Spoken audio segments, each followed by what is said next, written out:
Sasikumar, save university forum പ്രതിനിധി telephone ലൈനുണ്ട്. Shri Sasikumar, നോക്കൂ, ഈ ഏതെങ്കിലും തരത്തിൽ സർക്കാരിന്റെ ഉന്നത വിദ്യാഭ്യാസ രംഗത്തെ ഭരണ പാളിച്ചകൾ ചൂണ്ടിക്കാട്ടുമ്പോൾ അതിന് ഗവർണറെ സമീപിക്കുന്നു നിങ്ങൾ പല കാര്യങ്ങളിലും. നോക്കൂ, ഈ ഗവർണർ ഈ നടത്തുന്നത് അമിതാധികാര പ്രയോഗം എന്ന് മാത്രമല്ല, സർവകലാശാല ഭരണത്തിൽ ഉണ്ടാവുന്ന ഒരു ഫെഡറൽ തത്വങ്ങളുടെ മുഴുവൻ ലംഘനമാണ്.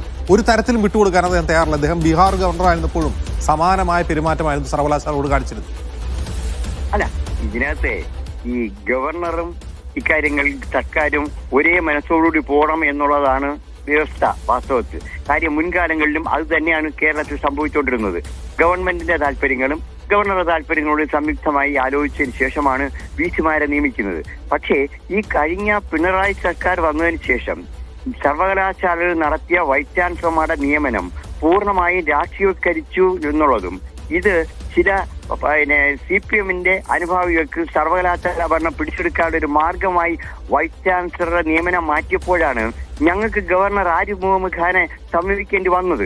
പ്രത്യേകിച്ച് ഗോപിനാഥ് രവീന്ദ്രന്റെ നിയമനം, തുടർന്ന് മുഖ്യമന്ത്രിയുടെ പ്രൈവറ്റ് സെക്രട്ടറി രാകേഷിന്റെ ഭാര്യയുടെ നിയമനം ഉൾപ്പെടെ നിരവധി നിയമനങ്ങൾ അത് ചൂണ്ടിക്കാട്ടിയപ്പോൾ വൈസ് ചാൻസലർമാരുടെ നിയമനം ഇൻഡിപെൻഡന്റ് ആയിരിക്കണമെന്നൊരു അഭിപ്രായം ഞങ്ങൾക്ക് ഇപ്പോഴും ഉണ്ട്, അത് എപ്പോഴും ഉണ്ട്. പക്ഷേ അതുകൊണ്ട് ഇത് വൈസ് ചാൻസലർ ഗവർണറും മുഖ്യമന്ത്രിയുടെ ഗവൺമെന്റും തമ്മിലുള്ള ഒരു ഏറ്റുമുട്ടലായി മാറണമെന്ന് ഞങ്ങൾക്ക് ആഗ്രഹമില്ല. അപ്പോൾ പരസ്പരം ബന്ധപ്പെട്ടുകൊണ്ട് ഈ യൂണിവേഴ്സിറ്റി മേഖലയെ അതുകൊണ്ടാണ് തുടക്കത്തിൽ പറഞ്ഞത്. അതായത് ഈ ഏറ്റുമുട്ടൽ ഉണ്ടാകാനുള്ള കാരണം ഗവർണറുടെ ഭാഗത്തുനിന്നുള്ള സമീപനമാണ്. അദ്ദേഹം ബീഹാറിലും ഇങ്ങനെയാണ്. നോക്കൂ, ഏതെങ്കിലും ചാൻസലർമാർ സിൻഡിക്കേറ്റ് സെനറ്റ് യോഗത്തിലൊക്കെ വന്ന് അധ്യക്ഷത വഹിക്കുന്നുണ്ട്. അവിടെ അദ്ദേഹം അതൊക്കെ ചെയ്ത ആളാണ്. അതായത് ആരിഫ് മുഹമ്മദ് ഖാനേക്കാൾ നേർക്ക് നേരെ ഇറങ്ങി കളിക്കുന്ന ഒരു ഗവർണറാണ് നിലവിലെ ആർലേക്കർ. അല്ല, അദ്ദേഹം കുറച്ചുകൂടി പോളിഷ്ഡ് ആയിരുന്നു, ഇദ്ദേഹം അതല്ല. ശരിയാണ്. പക്ഷേ മുൻകാലങ്ങളിലൊന്നും അങ്ങനെ സംഭവിച്ചില്ലെങ്കിലും നമ്മുടെ നമ്മുടെ തെരഞ്ഞെടുപ്പ് കമ്മീഷണർ ആയപ്പോൾ ഗവർണറുടെ അധികാരം എന്താണെന്ന് അദ്ദേഹം ഇലക്ഷൻ കമ്മീഷന്റെ എന്താണ് എന്ന് ശേഷം കാണിച്ച പോലെ ഇദ്ദേഹം അത് കാണിക്കാൻ തുടങ്ങിയപ്പോഴാണ് സംഘടന ഉണ്ടായത്. അപ്പൊ ഞാനീ പറഞ്ഞു വരുന്നത് വേറൊന്നുമല്ല, ഇപ്പോൾ ഇവർ തമ്മിലുള്ള സംഘടനത്തെ കുറിച്ച് എനിക്ക് അഭിപ്രായമില്ല. കാര്യം വെച്ചാൽ തീർച്ചയായിട്ടും യോജിച്ച് തന്നെ പോകണമെന്ന് ആവശ്യമായി പറഞ്ഞുകൊണ്ട് ഞാൻ പറയട്ടെ. ഇപ്പോൾ സുപ്രീം കോടതി എടുത്തേക്കുന്ന തീരുമാനം, ഞാൻ സുപ്രീം കോടതി വിധിയെയാണ് വിമർശിക്കുന്നത്, ജഡ്ജിമാരെയല്ല. തീർച്ചയായിട്ടും UGC റെഗുലേഷൻ വിരുദ്ധമാണെന്ന് ഞാൻ പറയുന്നുള്ളൂ. കാര്യം UGC റെഗുലേഷനിൽ കൃത്യമായിട്ടും UGC നോമിനി വേണമെന്ന് പറയുന്നുണ്ട്. UGC നോമിനി വേണമെന്നും അത് അക്കാഡമിഷ്യൻ ആവണമെന്ന് പറയുന്നുണ്ട്.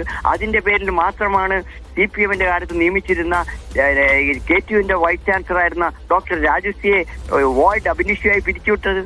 അതുപോലെ തന്നെ ഗവർണറുടെ വിവേചന അധികാരത്തിൽ ഗവൺമെന്റിന്റെ അനാവശ്യമായ ഇടപെടൽ പാടില്ല എന്ന് പറയാണ് ഗോപിനാഥ് രവീന്ദ്രനെ പിരിച്ചുവിട്ടത്.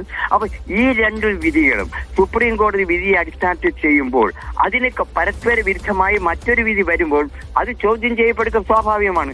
ഞാൻ ഈ പറയുന്നത് UGCയുടെ റെഗുലേഷൻ അനുസരിച്ച് മാത്രമേ വൈസ് ചാൻസലർ നിയമനം ഇന്ത്യയിൽ നടക്കാൻ പാടുള്ളൂ. പക്ഷേ അങ്ങനെ ചെയ്യുമ്പോൾ അതിന്റെ ലൂപ്പോൾ ഉപയോഗിച്ച് ഗവർണർ അദ്ദേഹത്തിന്റെ ഇഷ്ടമനുസരിച്ചുള്ള തീരുമാനം എടുക്കാനായിട്ട് പാടില്ല. അവിടെ ഗവർണറും ഗവൺമെന്റും ഒരു മനസ്സോടുകൂടി പ്രവർത്തിക്കണം എന്നുള്ളതാണ് ഞങ്ങളുടെ വളരെ വ്യക്തിത്വമായ അഭിപ്രായം. ഒരു നിമിഷം ശശികുമാർ.